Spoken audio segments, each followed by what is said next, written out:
Hello दोस्तों, नमस्कार। मैं हूं यशवंत दामले और आप देख रहे हैं यशमनी विज्ञान चैनल। यशमनी विज्ञान चैनल में आपका स्वागत है।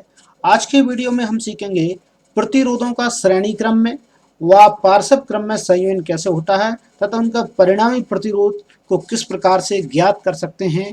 हम उनकी कैलकुलेशन गणना सूत्र भी हम उनका प्राप्त करेंगे। तो आइए शुरू करते हैं।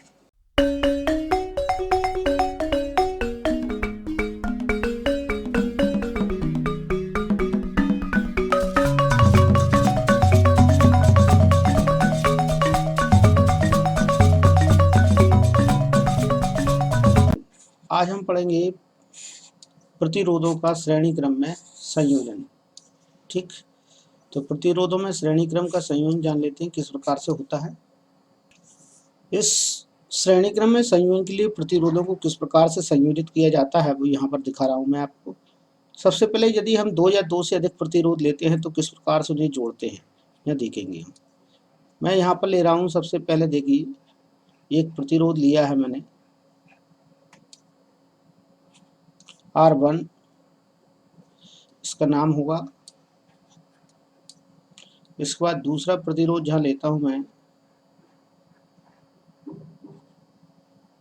R2, इसका नाम है, इसे R2 नाम दिया है मैंने। तीसरा प्रतिरोध यहाँ लेता हूँ मैं R3। तीन प्रतिरोध मेरे द्वारा लिए गए हैं, इनको संयोजित करना है। तो संयोजित करने के लिए मैं यहाँ पर इस प्रकार से इन्हें यहाँ संयोजित कर देता हूँ और इसकी परिभाषा के आधार पर आप इसे कह सकते हैं जब दो या दो से अधिक प्रतिरोध लें, तीन प्रतिरोध लें तो उन्हें किस प्रकार से जोड़ेंगे। तो पहले प्रतिरोध का अंतिम सिरा दूसरे प्रतिरोध के पहले सिरे से और दूसरे प्रतिरोध का अंतिम सिरा तीसरे प्रतिरोध के पहले सिरे से आप संयोजित करेंगे और पहले प्रतिरोध का पहला सिरा और तीसरे प्रतिरोध का अंतिम सिरा ये आप किस प्रकार से संयोजित करेंगे। पहले प्रतिरोध का पहला सिरा आप X बिंदु पर संयोजित कर दें और तीसरे प्रतिरोध का अंतिम सिरा आप Y बिंदु पर संयोजित कर दें। अब तीनों प्रतिरोधों के बीच में हमें पार्श्व क्रम में या आप समांतर क्रम में आपको लगाना है एक वोल्ट मीटर। तो वोल्ट मीटर आप संयोजित कर देंगे, इसमें वोल्ट मीटर जोड़ देंगे। तो मैं यहाँ वोल्ट मीटर संयोजित कर रहा हूँ। वोल्ट मीटर आप जोड़ देंगे तो ये वोल्ट मीटर लगा दिया गया है। वोल्ट मीटर भी मैं यहाँ पर संयोजित कर रहा हूँ। वोल्ट मीटर भी में आपको ध्यान रखना है कि धन सिरा बैटरी के धन सिरे की ओर रखना है और ये हमेशा पार्श्व क्रम में ही संयोजित होगा। इसके बाद हमें यहाँ पर एक अमीटर जोड़ना है और बैटरी जोड़ना है, कुंजी के जोड़ना है। यहाँ पर बीचों बीच में मैं एक अमीटर जोड़ देता हूँ। ये मैं अमीटर जोड़ रहा हूँ। इसका भी धन सिरा हमें बैटरी के धन सिरे की ओर रखना है। तो बैटरी जोड़ना हो तो बैटरी का धन सिरा देखिए, ये बैटरी का धन सिरा है, ये ऋण सिरा है, ये धन सिरा है, ये ऋण है, ये धन है और ये ऋण है। इस प्रकार से ये धन सिरा है और ये ऋण सिरा है। बैटरी के साथ ही हम यहाँ कुंजी के ऐड कर देते हैं। इसमें ये कुंजी के ऐड कर दिया मैंने और साथ साथ में ही मैं यहाँ पर इस परिपथ को पूर्ण कर देता हूँ। ये कुंजी के हो जाएगा, ये कुंजी के हो गया, ये बैटरी बी हो जाएगा, ये बैटरी बी हो गया। ये वोल्ट मीटर हैं, ये प्रतिरोध हैं, इनके वोल्ट के मान, इसका वोल्ट का मान V1 है, इसके वोल्ट का मान V2 है, इसके वोल्ट का मान V3 है। ठीक है, इस प्रकार से ही हमारी एक परिपथ तैयार हो जाएगा। ये देखिए एक्स बिंदु पर मैंने R1 प्रतिरोध का पहला सिरा रखा है। यहाँ पर R1 प्रतिरोध का पहला सिरा संयोजित किया है। R2 प्रतिरोध का ये मैंने पहला सिरा दूसरे प्रतिरोध के अंतिम सिरे पर जोड़ा है और तीसरे प्रतिरोध का पहला सिरा मैंने दूसरे प्रतिरोध के अंतिम सिरे पर जोड़ा है और तीसरे प्रतिरोध का अंतिम सिरा X बिंदु पर संयोजित किया है। बीच में मैंने यहाँ पर आपको दिखाई दे रहा होगा एक वोल्ट मीटर संयोजित कर दिया है। ठीक है, समांतर क्रम में या पार्श्व क्रम में, और इस श्रेणी क्रम में मैंने अमीटर को संयोजित किया है। बैटरी बी को मैंने संयोजित किया है, श्रेणी क्रम में ही बैटरी बी को संयोजित किया है मैंने यहाँ पर, और कुंजी के को भी श्रेणी क्रम में संयोजित किया है। यहाँ आप इस प्रकार से देख सकते हैं। इसमें जो विद्युत धारा प्रवाहित होगी वो बैटरी के धन सिरे से ऋण श्रेय की ओर विद्युत धारा प्रवाहित होगी, अर्थात विद्युत धारा का क्रम ये आपके सामने तीर की नोक की दिशा में होगा। ठीक है, इस प्रकार से इसमें विद्युत धारा प्रवाहित होगी जो वास्तव में ऋण श्रेय की ओर आकर समाप्त होती है, और यही चक्र चलता रहेगा। इसमें हमें ये बात नोटिस करना है।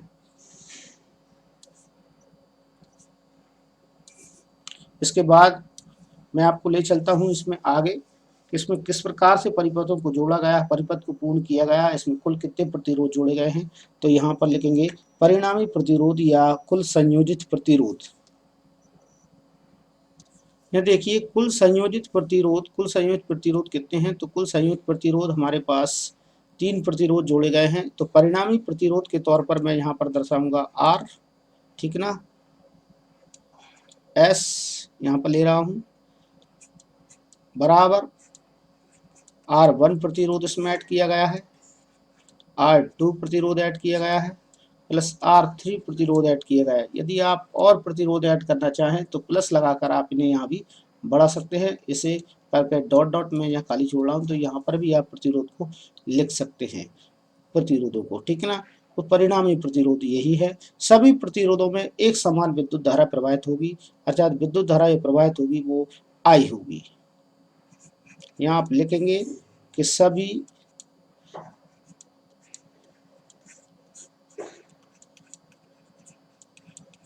प्रतिरोधों में से एक समान विद्युत धारा प्रवाहित होगी, एक समान विद्युत धारा प्रवाहित होगी।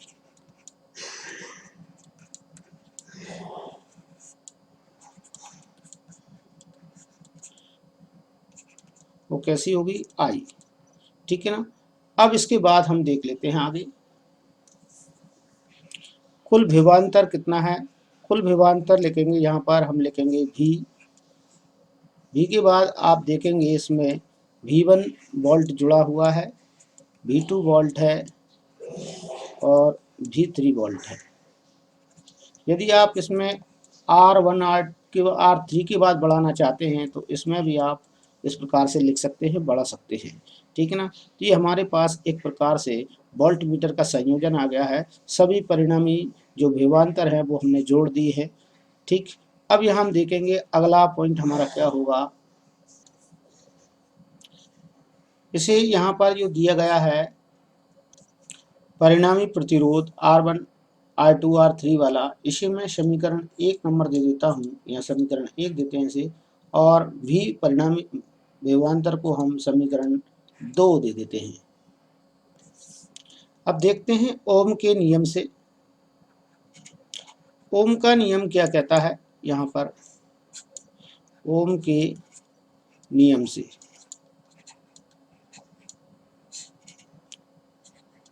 ओम का नियम होता है V समानुपाती I, तो जबकि हम इसे समानुपाती का निशान हटाकर लिखते हैं V बराबर IR, R जहाँ पर प्रतिरोध का मान है यहाँ पर, ठीक। इस समीकरण की सहायता से हम V में ये मान रखेंगे। देखिए किस प्रकार से रखेंगे। यदि V1 है तो V1 का हमारे पास मान होगा IR1, क्योंकि I हमारे पास एक समान विद्युत धारा प्रवाहित हो रही है। V2 का मान हो जाएगा V बराबर IR2, क्योंकि परिणामी हमारे पास प्रतिरोध 2 है तो उसमें भी विद्युत धारा I प्रवाहित हो रही है, इसीलिए, ठीक है। और V3 जो विभवांतर है वोल्ट है, उसमें जो प्रतिरोध है वो R3 होगा। विद्युत धारा I सभी में समान प्रवाहित हो रही है तब, ठीक है। तो समीकरण का ये मान हमारे पास आ गया। अब ये सारे मान यदि हम देखना चाहें, ठीक, तो किस प्रकार से समीकरण, और V का मान हमारे पास ये है ही सही, ठीक है। तो हम यहाँ पर V का मान समीकरण 2 में ये सभी V के मान स्थापित करेंगे, ठीक है, समीकरण 2 से। तो समीकरण V का मान यदि हम रखेंगे तो V का मान हमारे पास आएगा IR, ठीक है। तो ये हम यहाँ पर IR लिख देंगे, इसके बाद आएगा हमारे पास IR1, ये हमारे पास IR1 होगा, प्लस हमारे पास होगा IR2, ये हमारे पास IR2 होगा, प्लस IR3 होगा, तो ये IR3 लिख देंगे यहाँ पर। ठीक, यदि आप और जोड़ना चाहते हैं, इसमें ऐड करना चाहते हैं तो आप इसे कर सकते हैं। ठीक, कोई दिक्कत नहीं है। अब आपको यहाँ पर दिख रहा होगा कि आई सभी में कॉमन है, मतलब समान है, तो उसे मैं कॉमन ले लेता हूँ, बाहर निकालता हूँ उसे मैं, और सभी को हम एक कोष्टक के अंदर बंद कर देंगे। R1 plus R2 plus R3, वही कोष्टक को क्लोज कर देंगे। ठीक, अब आपको दिखाई दे रहा होगा आई को यदि आप यहाँ देखेंगे तो आई इस साइड भी है और ये भी है, तो आई यहाँ से क्रॉस आउट हो जाएगा। ठीक, और हमारे पास परिणामी प्रतिरोध में बचेगा R बराबर R1 plus R2 plus R3, ये हमारे पास शेष रहेगा। ठीक, तो ये हमारे पास परिणामी प्रतिरोधों का संयोजन हमें ज्ञात हो गया है। यहाँ से हम परिणामी प्रतिरोधों का संयोजन निकाल सकते थे, इस प्रकार से निकाल सकते हैं और इस प्रकार से उस आंसर को फाइंड आउट कर सकते हैं। ठीक है, तो ये परिणामी प्रतिरोध है, क्योंकि श्रेणी क्रम में जुड़े थे, उनकी प्रतिरोध के मान हम यहाँ पर ज्ञात कर पा रहे थे। अब हम यहाँ देखेंगे पार्श्व क्रम में प्रतिरोधों का संयोजन। तो पार्श्व क्रम में प्रतिरोधों का संयोजन किस प्रकार से होता है, वो हम यहाँ पर देखने का प्रयास करेंगे, किस प्रकार से पार्श्व क्रम में प्रतिरोधों को जोड़ा जाता है। जब यहाँ मैं 2 या 2 से अधिक प्रतिरोध, अगर 3 प्रतिरोध लेता हूँ तो उन्हें किस प्रकार से पार्श्व क्रम में जोड़ूंगा, मैं यहाँ देख लेता हूँ। सबसे पहले प्रतिरोध फर्स्ट में यहाँ ले रहा हूँ, और प्रतिरोध फर्स्ट को मैं इस प्रकार से यहाँ पर बना रहा हूँ आपके सामने। ये प्रतिरोध फर्स्ट है, प्रथम है, R1 है। यहाँ पर प्रतिरोध सेकंड में लिया है, और ये R2 इसे नाम दूंगा मैं, ये प्रतिरोध सेकंड है। और यहाँ पर प्रतिरोध थर्ड है, जिसे मैं R3 नाम दूंगा, ये प्रतिरोध थर्ड है। ठीक है, इन्हें मैं फटाक से नाम दे देता हूँ। तो ये मैं नाम दे देता हूँ, ये R1 हो जाएगा, ये R2 हो जाएगा, और ये प्रतिरोध हो जाएगा R3। सभी प्रतिरोधों को मैं एक निश्चित बिंदु पर जोड़ूंगा। ठीक ना, सभी प्रतिरोधों के जोड़ने का क्रम ध्यान रखिए। सभी प्रतिरोधों के प्रथम सिरों को एक बिंदु पर जोड़ा जाता है। ठीक है, और अंतिम सिरे को एक दूसरे बिंदु पर जोड़ा जाता है। तो इस प्रकार से इनका पार्श्व क्रम तैयार होता है। ठीक है, इस बिंदु को आप चाहें तो यहाँ पर ए बिंदु मान लें, और इसे हम चाहें तो बी बिंदु मान सकते हैं, और इनके ही पार्श्व क्रम में हमें एक वोल्ट मीटर संयोजित करना है। तो वोल्ट मीटर यहाँ मैं संयोजित कर देता हूँ, ये वोल्ट मीटर लिख दूंगा यहाँ पर, ये वोल्ट मीटर संयोजित हो जाएगा। ठीक है, इस प्रकार से यहाँ से भी मैं इसे संयोजित कर देता हूँ, तो वोल्ट मीटर यहाँ संयोजित हो जाएगा, जिसका ऋण सिरा होगा, इसका धन सिरा होगा। ठीक, अब इसके आगे वाले क्रम में मैं यहाँ पर इसमें एक अमीटर संयोजित करूंगा। तो अमीटर को संयोजित किया मैंने यहाँ पर, तो ये एक अमीटर है। ठीक है, बीच में एक बैटरी जोड़ दूंगा श्रेणी क्रम में ही। ये देखिए, धन, ये ऋण, ये धन, ये ऋण, ये धन, और ये ऋण। इस प्रकार से बैटरी संयोजित हो जाएगी। एक कुंजी के ऐड कर दूंगा, ये कुंजी के ऐड हो जाएगी, और इस प्रकार से ये हमारा परिपथ कंप्लीट हो जाएगा। ठीक है, यहाँ पर बैटरी का जो धनसिरा है, उसी सिरे साइड आपको अमीटर का धनसिरा रखना है। ठीक, ये कुंजी के है, ये बैटरी बी है, इसे आप नाम देंगे। ये R1 R2 मैंने दे दिए हैं, इन्हें R3 नाम दिए हैं। साथ साथ में मैं आपको ये बताऊंगा, जैसे ही पार्श्व क्रम में आप ये जोड़ोगे तो इसमें वोल्ट का मान तीनों में एक जैसा रहेगा, अर्थात वोल्ट का मान भी हो जाएगा। तीनों में वोल्ट का मान भी रहेगा, तीनों प्रतिरोधों में। लेकिन यहाँ विद्युत धारा बहेगी, वो विद्युत धारा होगी इनमें I1, I2 और I3, इनमें विद्युत धारा बहेगी, अर्थात अलग अलग मानों से विद्युत धारा प्रवाहित होगी। इस परिपथ में विद्युत धारा की दिशा बैटरी के धन सिरे से ऋण सिरे की ओर होती है, जो मैं तीर की नोक की दिशा में आपको बताने का प्रयास कर रहा हूँ। तो यहाँ पर से ये आप देख पाएंगे। ठीक है, इस प्रकार से यहाँ पर विद्युत धारा की दिशा होगी। ये आपका प्रतिरोधों का संयोजन हो जाएगा। किस प्रकार से प्रतिरोधों को संयोजित किया गया है। चलिए आगे चलते हैं। ये हमें ध्यान रखना है कुल प्रवाहित होने वाली विद्युत धारा, या ठीक यहाँ हम लिख लेंगे परिणामी विद्युत धारा,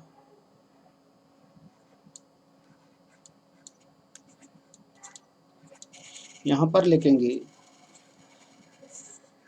परिणामी विद्युत धारा, संक्षिप्त में लिख रहा हूं मैं। परिणामी विद्युत धारा हमारे पास I है, और कुल विद्युत धारा मान यहाँ पर संयोजित हुए प्रतिरोध में बहने वाली विद्युत धारा, तो बहने वाली विद्युत धारा है I1 प्रतिरोधों में, साथ साथ में I2 भी प्रवाहित हो रहा है, I3 भी प्रवाहित हो रही है। यहाँ पर ये विद्युत धारा के रूप में हमने यहाँ पर लिख दिया है। ठीक है, अब हम यहाँ देखेंगे ओम के नियम से। तो ओम का नियम क्या कहता है देख लीजिए।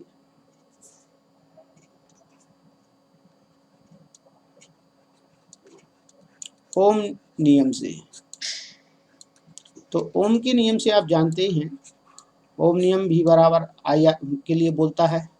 ओम नियम से हमें ये पता है कि भी बराबर आई आर होता है, लेकिन हमें आई का मान फाइंड आउट करना है। तब हम क्या करेंगे, जे आई का मान फाइंड आउट करना है तो आर को भी के नीचे डाल देंगे, रख देंगे, तो पक्षांतर कर देते हैं। तो यहाँ हो जाएगा आई बराबर भी बटे आर,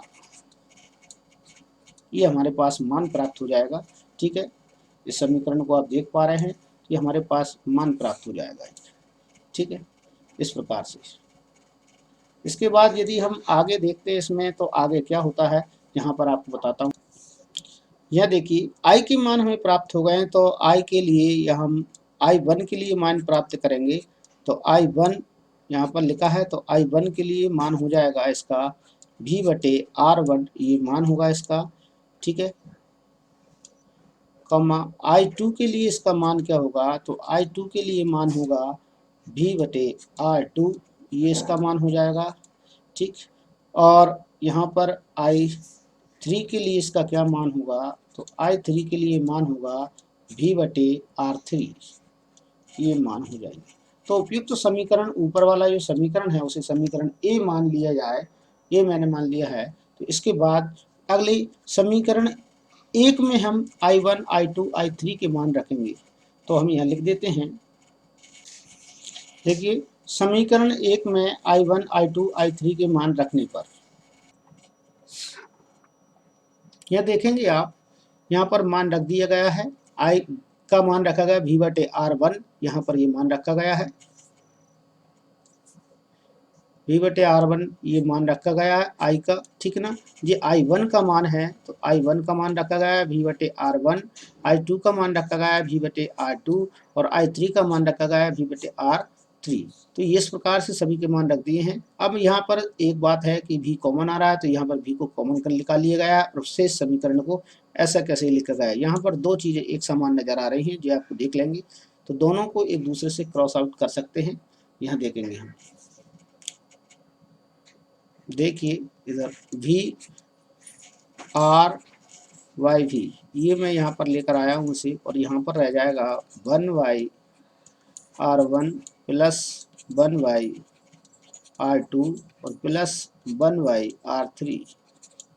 यहाँ पर आप देख पाएंगे V दोनों को क्रॉस कर दिया है, और यहाँ ऊपर रह जाएगा 1y, सॉरी ऊपर I नहीं है, ये 1 है, ध्यान रखेंगे आप। इस प्रकार से ये परिणामी प्रतिरोध हमारे पास निकल कर आएगा। ये देखिए, सॉरी यहाँ प्लस लगाना है R1, और यहाँ पर लगेगा R3। इस प्रकार से ये हमारे पास पार्श्व क्रम में जुड़े हुए प्रतिरोधों का संयोजन का परिणामी प्रतिरोध ज्ञात हो गया है, जिसे हम बोलते हैं प्रतिरोध का व्युत्क्रम। ठीक ना, या परिणाम प्रतिरोध का व्युत्क्रम जिसे हम बोल रहे हैं, तो एकल तुल्य प्रतिरोध जो है, ये पार्श्व क्रम में जुड़ा हुआ परिणामी प्रतिरोध है, वो वास्तव में अन्य प्रतिरोधों के या जुड़े हुए प्रतिरोधों के व्युत्क्रम का योग के बराबर होता है, ऐसा हम कह सकते हैं। आज के वीडियो में इतना ही।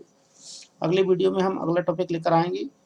ठीक, यदि आप मेरे चैनल पर नए हैं और अब तक आपने मेरा चैनल सब्सक्राइब नहीं किया है तो प्लीज़ सब्सक्राइब कर लीजिए और ज़्यादा से ज़्यादा शेयर कीजिए दोस्तों के बीच में, ताकि उनको भी इसका लाभ मिल सके। और लाइक ज़रूर करें आप, ताकि मुझे उससे संबंध मिलता रहे, प्रोत्साहन मिलता रहे।